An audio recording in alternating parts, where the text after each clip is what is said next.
ఈ roasted bell pepper పాస్తాకి కావాల్సిన ingredients ఒకసారి చూద్దాం. స్పగెటీ పాస్తా, మోజరెల్లా చీజ్, ఉల్లిపాయ, కొద్దిగా ఫ్లవర్ లేదంటే మైదా పిండి, వెన్న, టొమాటో సాస్, వెల్లుల్లిపాయలు, ఇంకా పాలు. సో ఈ పాస్తాలు మనం చూసినట్లయితే ఏవైనా కూడా మనం ఏ విధంగా తయారు చేసుకుంటాం అంటే కొద్దిగా క్రీమీగా ఉండే విధంగా చేస్తూ ఉంటాము. ఇటాలియన్ స్టైల్లో పర్టికులర్గా చూసినట్లయితే ఇది కూడా ఇటాలియన్ ఇన్ఫ్లుయెన్స్ ఉన్న పాస్తానే అనమాట. బేసిక్గా ఇది 2 రకాల సాసులు తయారు చేసుకొని ఆ 2 రకాల సాసులని మిక్స్ చేసి పాస్తా తయారు చేసుకోవాల్సి వస్తుంది. మీరు అక్కడ కనుక చూసినట్లయితే ఆల్రెడీ నేను నీళ్లు వేడి చేసుకుంటున్నా. కొద్దిగా వేడైన తర్వాత పాస్తాని బ్లాంచ్ చేసేసుకుందాం. ఫస్ట్ పాస్తా బ్లాంచ్ అవుతూ ఉంటుంది, పక్క నుంచి మనం 2 రకాల సాసులు తయారు చేసుకొని బ్లాంచ్ అయిన పాస్తాను తీసి అందులో వేసుకుంటే క్రీమీగా అవుతుందన్నమాట. దీన్ని యాక్చువల్గా అయితే creamy roasted bell pepper pasta అంటారు. మనం లెంత్ ఎక్కువైపోతుంది అన్నట్టుగా ఆ విధంగా బెల్ పెప్పర్ పాస్తా అంటున్నాము.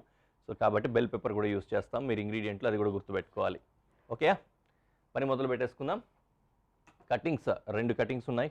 ఇవి తర్వాత చేసుకున్నా పర్లేదు, ఎందుకంటే ఫస్ట్ మనం వైట్ సాస్ తయారు చేస్తాము, తర్వాత రెడ్ సాస్ తయారు చేసుకుంటాము. రెండింటిని మిక్స్ చేస్తాం అనమాట. సో మొదటగా నేను గార్లిక్ని చాప్ చేసుకుంటున్నాను.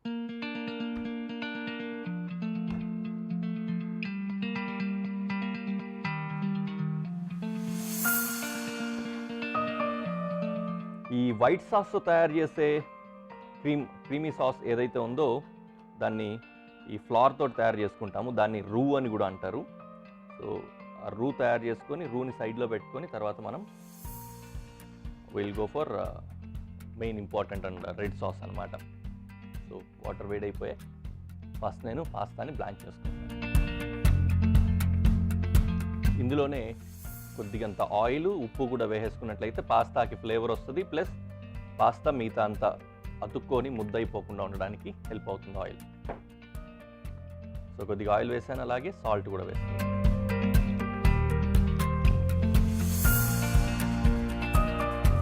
సో ఈ విధంగా చక్కగా పాస్తా బ్లాంచ్ అయిన తర్వాత మనం దాంట్లోకి వేసేసుకుంటాం. ప్యారలల్గా మనం ఇక్కడ 2 రకాల సాసులు తయారు చేసుకుంటున్నాం.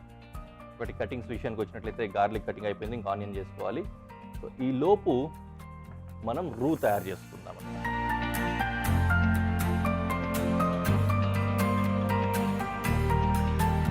రూ అంటే బటర్ ఇంకా ఫ్లవర్, అంటే మైదా పిండి ఉంటుంది కదా, మైదా పిండి బటర్ 2 కలిపి కొద్దిగా పచ్చిదనం పోయేంత వరకు ఫ్రై చేసి దాని తర్వాత బాయిలింగ్ మిల్క్ కానీ మామూలు మిల్క్ కానీ, బాయిలింగ్ మిల్క్ ప్రిఫరబుల్ అనమాట. సో ఆ మిల్క్ వేసేసుకొని దాన్ని కలిపేసుకొని దాన్ని సీజనింగ్ చేసుకున్నట్లయితే దాన్నే రూ అంటారు. రూ ఏంటంటే బేసిక్గా థికనింగ్ ఏజెంట్ లాగా యూజ్ అవుతుంది. సో ఈ పెనం వేడైపోయిందంటే మనం రూ తయారు చేస్తాం. హాఫ్ బటర్ వేస్తున్నాను, హాఫ్ మళ్ళీ ఇంకొక సాస్ తయారు చేయడానికి కూడా కావాల్సి వస్తుంది.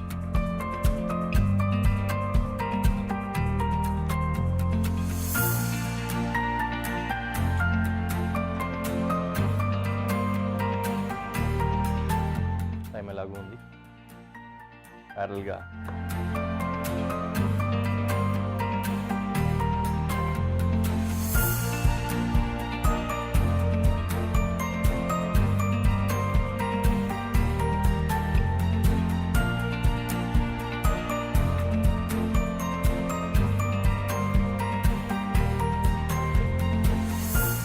ఓకే. బటర్ వేడైంది. ఇప్పుడు ఇందులో ఫ్లవర్ యాడ్ చేస్తున్నాను.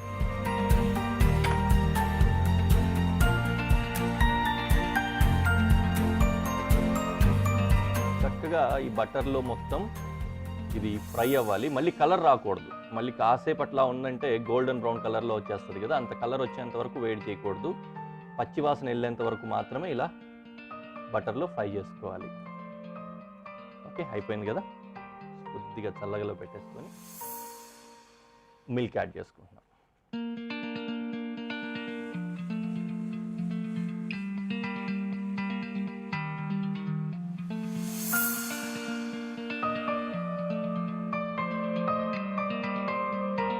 కానీ తయారు చేసేటప్పుడు పాలు ఇవన్నీ కూడా మనం చాలా తక్కువ వాడుతూ ఉంటాం. మన కంటెంట్ చూసినట్లయితే మన ఫుడ్ ఐటమ్స్లో మిల్క్ యాడ్ చేసి తయారు చేసే వంటలు స్వీట్స్ తప్ప మిగతా వంటలన్నీ కూడా తక్కువగానే ఉంటాయి రెగ్యులర్ మెయిన్ కోర్స్లో. ఇటాలియన్ డిషెస్ పర్టికులర్గా చూసినట్టయితే ఎక్కువ మిల్క్ యాడ్ చేస్తూ ఉంటారు. చాలా చక్కగా కూడా ఉంటుంది. అండ్ ఇనిషియల్గా మనకు చాలామందికి నచ్చకపోవచ్చు, బట్ అది ఎలా తయారు చేశారు ఏంటనేది వదిలేసి సింపుల్గా ఆ క్రీమీ సాస్ తోటి ఆ పాస్తాలు అవి తిని చూసినప్పుడు మాత్రం చాలా బాగుంటాయి అన్నమాట. రైట్, ఇది కూడా రెడీ అయిపోవచ్చింది. లాస్ట్లో బాగా మిల్క్ అంతా కుక్ అయిపోయిన తర్వాత చిక్కగా అయిపోయింది కదా, దించుకునే ముందు కొద్దిగా సీజనింగ్ చేసి దించేసుకోండి. సీజనింగ్ కోసం ఇందులో కొద్దిగా పెప్పర్ ఇంకా సాల్ట్ వేసేస్తాం. ఆ తర్వాత మళ్ళీ ఫైనల్ స్టేజ్లో కూడా వేసుకుంటాం కాబట్టి దీనికి సరిపడా మాత్రమే ఇప్పుడు వేస్తున్నాను.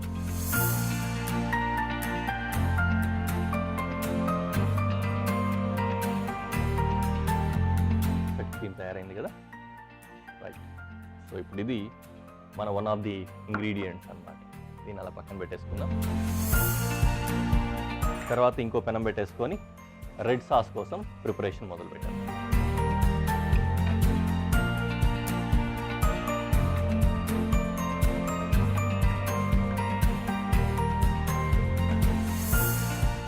దీని పరిస్థితి ఏంటి?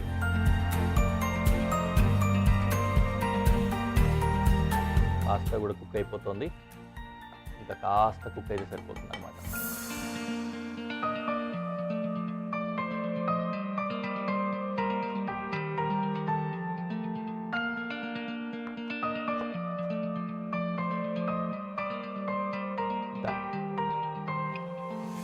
ఇంకా మనం కట్ చేయాల్సింది బెల్ పెప్పర్స్ ఒక్కటే అనమాట. ఎనీవే, ఈలోపు ఇది కుకింగ్ ప్రాసెస్ కూడా మొదలు పెట్టేసుకుందాం. ఫస్ట్ బటర్ వేసాం కదా, బటర్ కొద్దిగా వేడైన తర్వాత ఇందులో గార్లిక్ వేసుకున్నాను. కొద్దిగా గార్లిక్ అలా ఫ్రై అయిన తర్వాత విల్ యాడ్ ఆనియన్.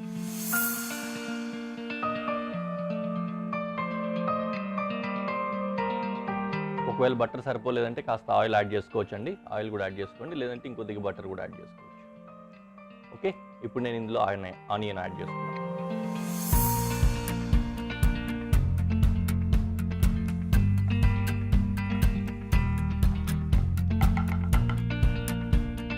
కొద్దిగా అలా మగ్గని ఈలోపు మెయిన్ ఇంగ్రీడియంట్ దీంట్లో, ఎందుకంటే పేరులోనే ఉంది కాబట్టి ఆ పేరులో ఉన్న ఇంగ్రీడియంట్ మెయిన్ ఇంగ్రీడియంట్ అనుకొని యాడ్ చేసుకున్నాను.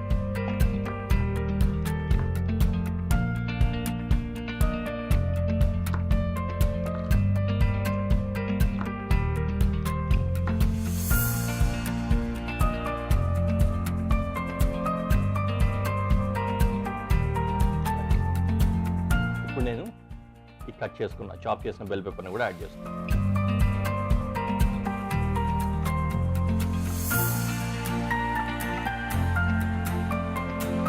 ఇది బాగా మగ్గాలి, బెల్ పెప్పర్ అంతా కూడా జ్యూసీగా సాసీ కన్సిస్టెన్సీ వచ్చేంత వరకు మగ్గాలన్నమాట. సో అందుకని కాసేపు దీన్ని ఇలా ఫ్రై చేస్తాను.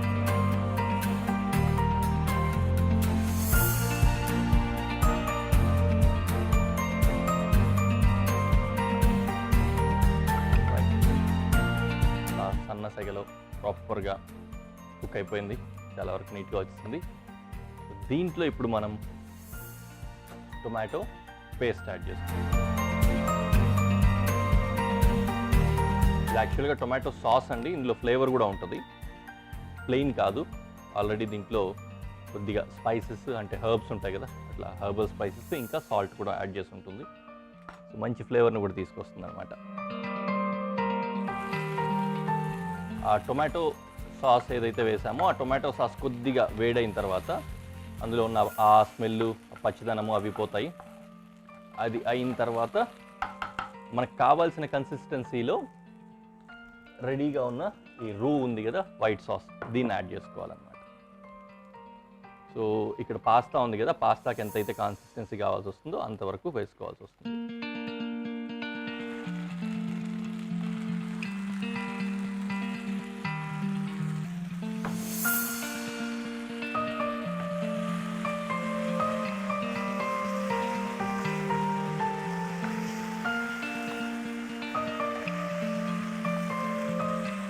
ఈ స్టైల్లో ఏంటంటే ఎక్కువ సాసీగా ఉండదు, కోటింగ్ మాత్రమే, పాస్తాకు ఒక కోట్ వచ్చే విధంగా మాత్రమే మనము ఈ సాసెస్ని యూజ్ చేయాలి.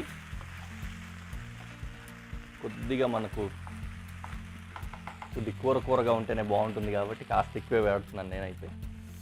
ఎనీవే, పాస్తా బ్లాంచింగ్ కూడా అయిపోయింది. దీన్ని వడపోసుకుందాం.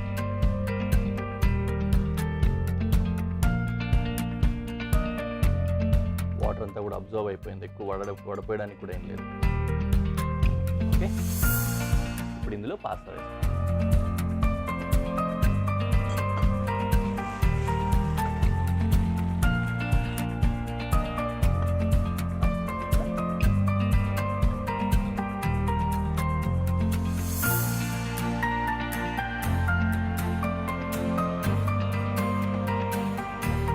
బ్యూటిఫుల్. మోజరెల్లా అది వేసే ముందు దీనిలో కూడా, అంటే ఇప్పుడు పాస్తాకి మనం కొద్దిగా ఉప్పు వేసుకున్నాము, సాస్లో ఉప్పు ఉంది ఆల్రెడీ, మళ్ళీ వైట్ సాస్లో కూడా ఉప్పు ఉంది. ఆ రెడ్ సాస్ కోసం మాత్రమే మనము సాల్ట్ యాడ్ చేయలేదు ఇంకా, కాబట్టి దానికి సరిపడా కొద్దిగంత సాల్ట్ యాడ్ చేసుకొని కారం, మనకు సరిపడా కారం వచ్చేంత వరకు పెప్పర్ వేసుకోవచ్చు అనమాట. ఫైనల్ సీజనింగ్ ఇది. కొద్దిగా టేస్ట్ చేసుకొని మీకు కావాల్సినట్లు పెట్టుకోండి. కాకపోతే నేను ఆ సర్ప్రైజ్ లాస్ట్లో టేస్ట్ చేసేప్పుడు అది అలాగే ఉండాలని నేను ముందే టేస్ట్ చేయట్లేదు.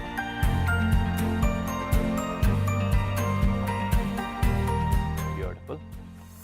And finally mozzarella.